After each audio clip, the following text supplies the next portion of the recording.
Selamat pagi Ibu Vika dan teman-teman. Perkenalkan, nama saya Fitara Salmon. Saya dari kelas 11 layanan perbankan. Di saat ini saya akan mempresentasikan tugas saya tentang akuntansi keuangan dan akuntansi perbankan. Yang pertama, konsep dasar akuntansi keuangan yang terbagi menjadi 4 poin. Poin yang pertama, pengertian akuntansi. Yang kedua, proses akuntansi. Yang ketiga, macam-macam akuntansi. Yang keempat, peran akuntansi dalam bisnis. Yang kedua, konsep dasar akuntansi perbankan yang terbagi menjadi 4 poin. Yang pertama, pengertian bank. Yang kedua, akuntansi bank.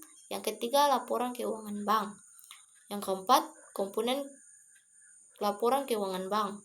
Pengertian akuntansi keuangan.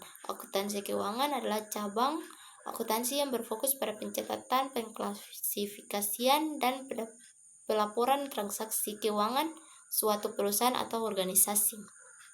Tujuannya adalah untuk menyajikan informasi keuangan yang relevan, andal, dan dapat dipahami kepada pihak-pihak eksternal seperti investor, kreditor, pemerintah, dan masyarakat. Proses akuntansi. Proses akuntansi keuangan adalah tahapan-tahapan yang dilakukan untuk mencatat, mengelola, dan melaporkan suatu transaksi di perusahaan maupun di organisasi. Tujuannya agar informasi keuangan dapat disajikan secara akurat, sistematis, dan dapat dipertanggungjawabkan. Berikut adalah tahapan proses akuntansi keuangan secara bertahap yang terbagi menjadi 6. Yang pertama, analisis transaksi. Yang kedua, penjualan. Yang ketiga, posting ke buku besar. Yang keempat, penyusunan neraca saldo. Yang kelima, penyesuaian. Yang keenam, penyusun laporan keuangan. Macam-macam akuntansi keuangan. Macam-macam akuntansi dibedakan berdasarkan tujuan, fungsi, dan penggunaan. Berikut ini penjelasan lengkapnya. 1. Akuntansi keuangan atau financial accounting. Mencatat dan menyajikan transaksi keuangan perusahaan. Tujuan menyusun laporan keuangan seperti neraca, laporan laba rugi, dan arus kas. Pengguna pihak eksternal, investor, kreditor, dan pemerintah. Yang kedua, akuntansi manajemen atau managerial accounting. Menyediakan informasi bagi manajemen mengenal accounting, contohnya analisis biaya, anggaran, dan laporan kinerja. Penggunaan pihak internal, manajer, pimpinan perusahaan. Yang ketiga, akuntansi biaya, cost accounting. Fokus pada pengumpulan dan analisis biaya produksi barang atau jasa. Tujuan menentukan harga, pokok produksi, dan efisien biaya. Yang keempat, akuntansi perpajakan, tax accounting. Mengatur perhitungan, pelaporan, dan pembayaran pajak perusahaan atau individu. Mengacu pada Undang-Undang Dasar Perpajakan yang berlaku. Yang kelima, akuntansi pemerintah, corporate accounting. Mengatur pencatatan dan pelaporan keuangan instansi pemerintah. Tujuan untuk mewujudkan transparansi dan akuntabilitas publik. 6. Akuntansi internasional, international accounting. Membahas standar dan akuntansi global seperti IFRS digunakan oleh perusahaan multinasional. 7. Akuntansi forensic accounting digunakan untuk menyelidiki kekurangan atau penipuan keuangan. Tujuan sering dipakai dalam investigatif atau kasus hukum. Yang kedelapan, akuntansi sektor publik. Fokus pada lembaga non-profit seperti yayasan, sekolah, rumah sakit, dan organisasi sosial.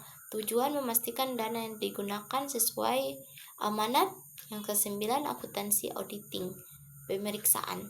Memiliki keberanian dan keadalan laporan keuangan dilakukan oleh auditor independen. Yang terakhir, peran akuntansi. Peran akuntansi dalam bisnis sangat penting karena akuntansi berfungsi sebagai alat pengelola keuangan dan pengambilan keputusan. Berikut adalah beberapa peran utamanya. Yang pertama, mencatat transaksi keuangan. Akuntansi mencatat semua kegiatan keuangan yang terjadi dalam bisnis seperti penjualan, pembelian dan pengeluaran dengan pencatatan yang rapi, mengetahui kondisi keuangannya secara jelas. Yang kedua, menyediakan informasi keuangan. Laporan akuntansi seperti neraca, laporan laba rugi, dan arus kas membantu pemilik bisnis mengetahui apakah usaha sedang untung atau rugi. Yang ketiga, membantu pengambilan keputusan.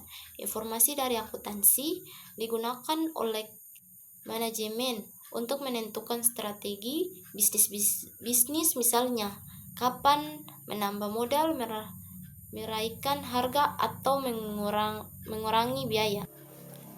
Yang kedua, pengertian perbankan. Perbankan adalah segala sesuatu yang berkaitan dengan bank, mencakup kegiatan usaha bank, lembaga, serta cara kerja bank dalam menghimpun dan menyalurkan dana kepada masyarakat melalui kredit. Akuntansi bank adalah pencatatan, pengolahan, dan pelaporan transaksi keuangan yang terjadi dalam kegiatan perbankan seperti simpanan, pinjaman, bunga, dan jasa keluarga lainnya. Yang ketiga, laporan keuangan bank. Laporan keuangan bank adalah laporan yang berisi informasi tentang posisi keuangan, kinerja, serta arus kas bank dalam suatu periode tertentu. Laporan ini penting untuk menilai kesehatan dan kinerja keluarga bank, baik bagi manajemen, investor, maupun pihak pegawai, seperti Otoritas Jasa Keuangan atau OJK. Berikut adalah komponen utama laporan keuangan yang terbagi menjadi 5. Yang pertama, neraca. Yang kedua, laporan laba rugi. Yang ketiga, laporan perubahan ekuitas. Yang keempat, laporan arus kas. Yang kelima, KAL. Komponen laporan keuangan bank. Komponen laporan keuangan bank merupakan bagian-bagian penting yang menggambarkan kondisi keuangan, kinerja, serta posisi keuangan suatu bank pada periode tertentu berdasarkan standar akuntansi perbankan (BSA) dan ketentuan OJK atau BI. Apakah keuangan bank umumnya terdiri dari atas beberapa komponen utama berikut? Yang pertama, laporan posisi keuangan. Yang kedua, laporan laba rugi. Yang ketiga, laporan perubahan ekuitas. Yang keempat, laporan arus kas. Sekian dari hasil presentasi saya. Selamat pagi dan terima kasih.